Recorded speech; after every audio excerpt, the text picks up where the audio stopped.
Welcome, everyone. I'm excited to kick off our session today. We're diving into writing a paragraph, which is part of our Essential Guide series. This is Lesson 4.1, focusing on paragraphs and their parts. Over the next few slides, we'll explore what makes a strong paragraph and understand its key components. So, let's get started and make writing clear and effective. So, let's explore what a paragraph really is. A paragraph is essentially a group of related sentences that work together to develop a specific topic or main idea. Think of it as a mini argument or a focused discussion within a larger piece of writing. Some paragraphs are complete on their own, standing alone to communicate a single idea clearly. However, most paragraphs are part of a bigger story or argument, contributing to the overall flow and structure of a longer piece of writing. Understanding this helps us see how individual paragraphs fit into the broader context of effective communication and writing. All right, let's talk about the 4 different types of paragraphs you might write, and why the kind you choose really depends on your purpose. First up is the narrative paragraph. This is where you tell a story or recount a series of events. It's like sharing a personal experience or describing what happened in a sequence. Next, we have descriptive paragraphs. These are all about painting a picture. They describe a person, a place, or a thing in detail so the reader can imagine it vividly. Moving on, the expository paragraph is different. It's used to give information. Think of facts, ideas, or explanations, anything that helps educate or inform your reader. And finally, there's the persuasive paragraph. This one aims to convince your reader to agree with your opinion or to take a specific action. It's about making a compelling argument to sway their thinking. So, depending on what you want your paragraph to do, entertain, inform, describe, or persuade, you'll choose the type that best fits your purpose within your overall writing goals. Now, let's take a closer look at the difference between narrative and descriptive paragraphs. When we talk about a narrative paragraph, we're focusing on action and sequence. That means it tells a story in the order things happened, guiding the reader through a series of events. It's like watching a movie unfold, step by step. On the other hand, descriptive paragraphs focus on sensory details. They paint a vivid picture using sight, sound, smell, taste, and touch. This helps the reader feel like they're right there, experiencing everything firsthand. Here's a quick practice question. If you wanted to write about your favorite summer vacation memory, which type of paragraph would you use? The answer is B, a narrative paragraph, because you'd want to tell the story in the order it happened. Understanding these differences is key to choosing the right approach for your writing, especially as we explore how to craft clear and engaging paragraphs in our overall presentation. Let's take a closer look at the difference between expository and persuasive paragraphs. Expository paragraphs are all about sharing information and facts. They aim to explain or inform the reader clearly and straightforwardly about a topic. Think of them as the how and what of writing, where the goal is to provide a solid understanding. On the other hand, persuasive paragraphs are focused on opinions and convincing the reader to agree with a particular point of view. They often include a call to action, encouraging the reader to do something or think differently. For example, if you write a paragraph arguing that school should start later, that's a persuasive paragraph because you're trying to persuade others. So, when you see a paragraph that argues a point and calls for action, you know it's persuasive. This distinction is key for understanding different writing styles and their purposes. Let's take a closer look at the anatomy of an effective paragraph. Many strong paragraphs share 3 key parts that work together to communicate your idea clearly.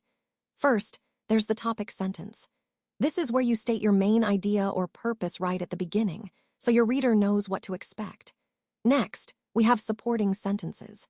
These make up the body of the paragraph, explaining and backing up the main idea with details, examples, or evidence. They help flesh out your point and make it convincing. Finally, there's the concluding sentence. This wraps everything up by restating the main idea in a fresh way and tying all the supporting points together. When you put these parts together, your paragraph becomes a clear, cohesive unit that effectively conveys your message, something that's essential in good writing, and tying into the overall theme of making your communication impactful and well-structured. Let's talk about the first part, the topic sentence. So what exactly is it? Well, the topic sentence is where you clearly state your main idea or purpose for the paragraph. Think of it as the foundation that supports everything else you write. A strong topic sentence does a few key things. It introduces your topic in a clear and specific way. It helps focus the reader on what you're trying to say, and it also makes them want to keep reading because it's engaging. Now, where should you place it? Usually at the beginning of your paragraph, but sometimes it can be in the middle or even at the end, depending on the flow. The important thing is that it sets the stage for what's to come and keeps your writing focused. Remember, a good topic sentence is essential because it guides your reader and keeps your message clear. Now, let's move on to part 2, supporting sentences. This is the main part of your paragraph that explains or supports your main idea. Think of it as the body of your message. It's where you add details that make your point clear and convincing. You can include facts, which are solid pieces of information. Examples help illustrate your ideas and make them more relatable. Quotations from experts or relevant sources can add credibility. And of course, other details like statistics or descriptions can help paint a complete picture. Remember, this part is essential because it builds the foundation for your main idea, connecting all your points in a logical and engaging way. All right, let's talk about part 3, the concluding sentence, also known as the clincher. This is the final sentence in a paragraph, and its main job is to restate the main idea, but in a fresh way. Think of it as wrapping up your thoughts neatly and making sure everything feels connected. It also ties together all the supporting sentences, giving your paragraph a strong, polished finish. A really important point is that including a concluding sentence isn't always necessary, but it often makes your writing stronger. It helps your reader see the main point clearly and leaves a lasting impression. Now for practice question 3, true or false. Does every paragraph need a concluding sentence? The answer is false. Not every paragraph has to have one, but adding it can definitely give your writing a more complete and confident feel. So, keep that in mind as you continue practicing your writing skills. Today, I want to talk about Helen Keller's literary model, which comes from her own book, The Story of My Life. Her topic sentence is quite simple. The beginning of my life was simple and much like every other little life. This shows us that her early life, at least on the surface, was ordinary, much like any other child's. Now, let's look at the supporting sentences that follow. Helen describes how there was a lot of discussion about what to name her. Her father suggested the name Mildred Campbell, which was quite different from what her mother wished. Her mother wanted her to be named after her grandmother, Helen Everett. But in the excitement of taking her to church, her father lost track of the name. When the minister asked for her name, her father remembered they had decided to name her after her grandmother. So he said Helen Adams, which was actually her grandmother's maiden name. What we learn from this is that Helen's early days were quite typical, marked by the common experience of being named and loved. This story about her naming helps us see how supporting details develop the main idea, showing us that her beginning was relatable and familiar. And of course, this small story gives us insight into her life and how she viewed her early years. Now, let's walk through the practice section on identifying the parts of a paragraph. I'll start by reading the paragraph aloud. It emphasizes how we can help save endangered sea turtles by respecting their habitat. The main idea, or the topic sentence, is the first sentence, which tells us to help save sea turtles by respecting their habitat. Next, the paragraph is persuasive, aiming to convince us that our actions at the beach matter. It mentions that after a day at the beach, we should leave everything just as we found it. No litter, no untouched sandcastles. These small actions are important because they protect the turtle's path to the water. Finally, the last sentence acts as a concluding statement, reminding us that the beach is shared by everyone, humans and animals alike, and we all have a part to play in keeping it safe. So, understanding these parts, the topic sentence, the persuasive nature, and the concluding sentence, helps us see how the paragraph supports the overall message of caring for our environment and the creatures that live there. Now, on this slide, we're focusing on the challenge of writing a topic sentence. Your task is to craft a strong, clear topic sentence for an expository paragraph. Think about the topics we discussed earlier, maybe your favorite animal, the benefits of reading, or how to make a peanut butter sandwich. The key here is to make your sentence specific and informative, setting the stage for the details that follow. Remember, a good topic sentence helps your reader understand what the paragraph will be about right from the start. So, take your time, choose your words carefully, and aim for a sentence that clearly introduces your main idea.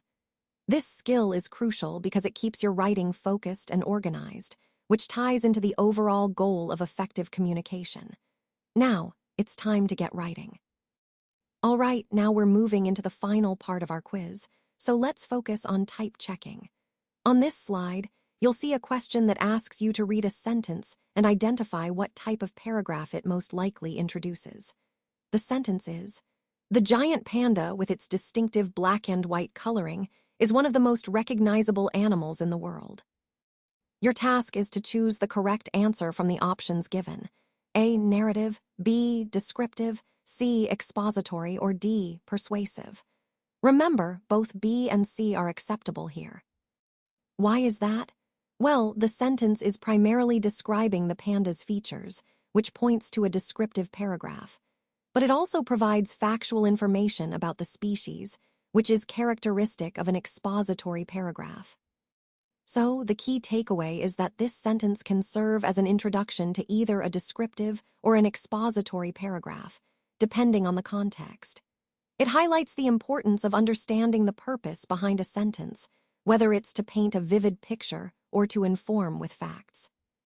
And that's the essence of type checking in writing, recognizing how sentences set the tone for the paragraph and what they aim to do. All right, as we wrap up, let's go over some key points and next steps.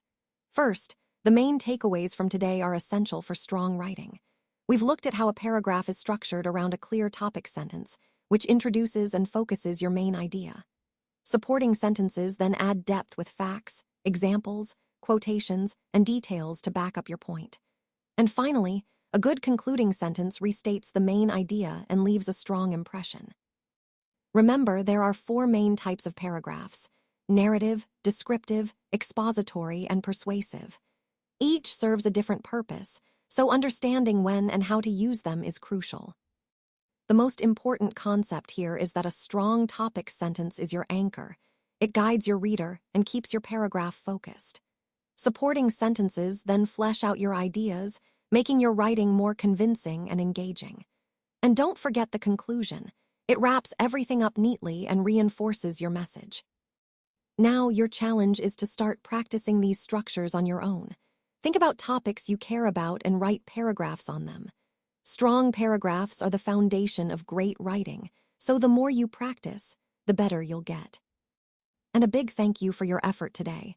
Keep writing, stay curious, and I look forward to seeing your progress.